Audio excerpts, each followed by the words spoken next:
अगर आप छत्तीसगढ़ के निवासी हैं तो आपने नालंदा परिसर के बारे में ज़रूर सुना होगा।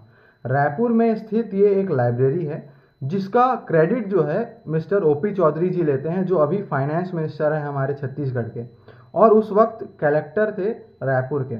तो ऐसा कहा जाता है कि उसके पीछे जो आइडिया है, जो एग्जीक्यूशन है, वो उन्हीं का था।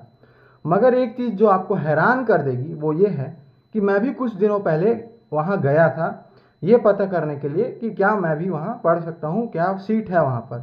और आप जानकर हैरान हो जाएंगे, वहाँ एक एक साल लंबी वेटिंग लिस्ट चल रही है।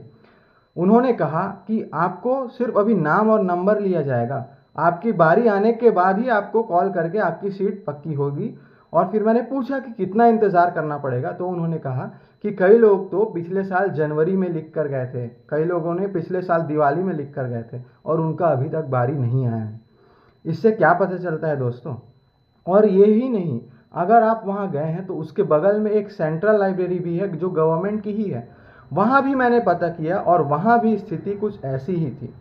तो सवाल ये उठता है कि जो सरकार इन योजनाओं को, इन चीज़ों को बहुत ही बड़ा कर कर दिखाती है कि देखो हमने कितना रिवॉल्यूशनरी चीज़ कर दिया, सवाल ये है कि क्या एक दो ऐसी चीज़ें करने से काफ़ी है? देखो, मैं ये नहीं कह रहा कि ये बुरी है, लाइब्रेरी होनी चाहिए और बहुत अच्छी है, उस योजना में कोई खोट नहीं है। मगर आप खुद सोचिए ना, अगर एक एक साल लंबा इंतज़ार करना पड़ रहा है तो उसका इफ़ेक्टिवनेस कितना रह जाता है?